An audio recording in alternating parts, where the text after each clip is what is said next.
Just when you thought there was no more Ghostbusters stories to tell, you were right. However, Hollywood has to drain the last droplets out of an 80s franchise that hasn't yet been killed by Kathleen Kennedy. Now it's Sony's turn. Get ready for some fan service and a bunch of new characters you won't give a shit about in Ghostbusters, the new one.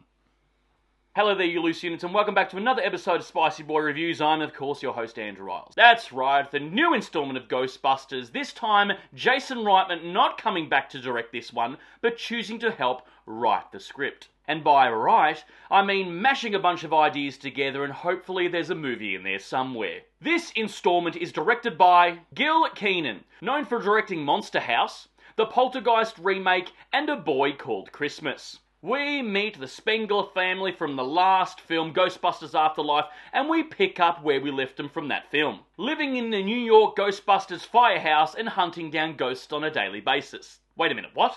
Bit of a stretch, don't you think? Not only is the Spengler family trying to find the dynamic with their team, they also have individual struggles of their own. Paul Rudd is trying really hard to be a stepfather to his new stepkids. Finn Wolfhard's character is now 18 and that's pretty much the extent of his character, telling everyone this in all three of his scenes. However, he does have a subplot of trying to catch Slimer in the firehouse, just for the film to justify why he's in the trailer and to sell merchandise. Mummy Poo still gives no fucks, same as the last film, and Phoebe now has more attitude than WWE in 1998. We open the film on one of this family's Ghostbusters ventures in New York. And wouldn't you know it, they wrecked the city with mountains of property damage and pulled into the mayor's office of Mayor Walter Peck. Yes, now he's mayor.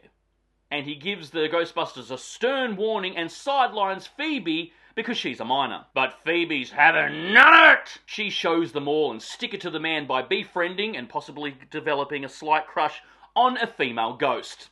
That'll show the system.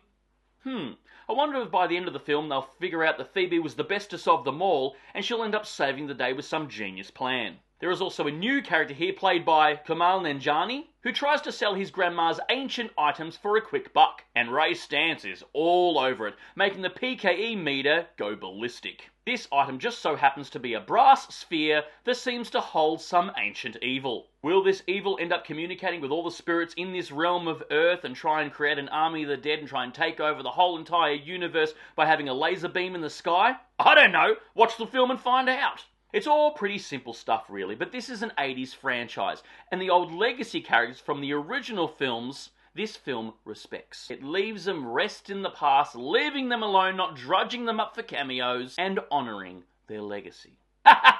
Just kidding! As aforementioned, Ray Stantz, played by Dan Aykroyd of course, is in this film and it looks like he's having an absolute blast. However, he has been lumped with the character of Podcast from the last film, Ghostbusters Afterlife, and they both have a YouTube channel together, where they investigate old, haunted items. And in all honesty, I would have watched an entire film of these two characters investigating haunted items. Of course, Winston is now the owner of the Ghostbusters franchise, employing all different kinds of people to expand the Ghostbusters arsenal. Finn Wolfhard's crush from the first film now works for Winston for reasons.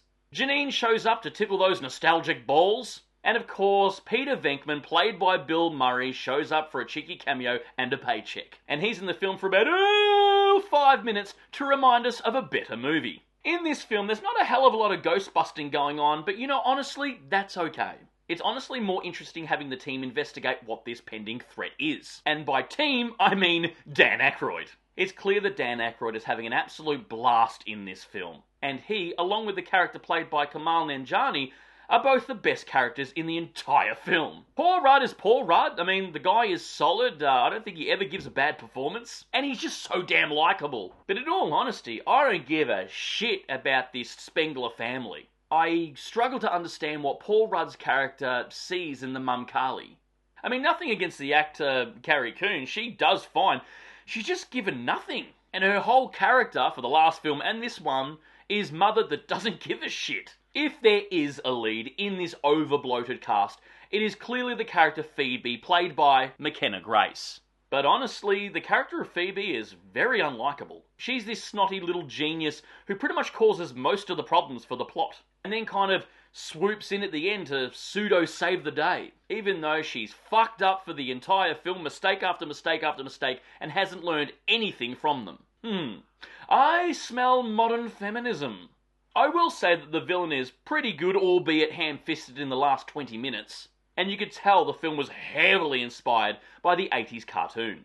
Walking out of the film, I was like, that was passable. It was okay. Nothing too offensive or terrible, but nothing very memorable either. The last film, Ghostbusters Afterlife, did do something different with the formula. You know, had this small little family trying to reconnect in the country. And this one just crammed all of the characters and all the plot into one movie. And in all honesty, it probably would have worked better as a miniseries. In saying that though, if there is a continuation of this Ghost Corp franchise thing that Sony is so desperately trying to make happen, then get a whole new team in a whole new city, you know, like a franchise. Get a whole new cast of comedic actors, put them together for a Ghostbusters movie. No, not that one!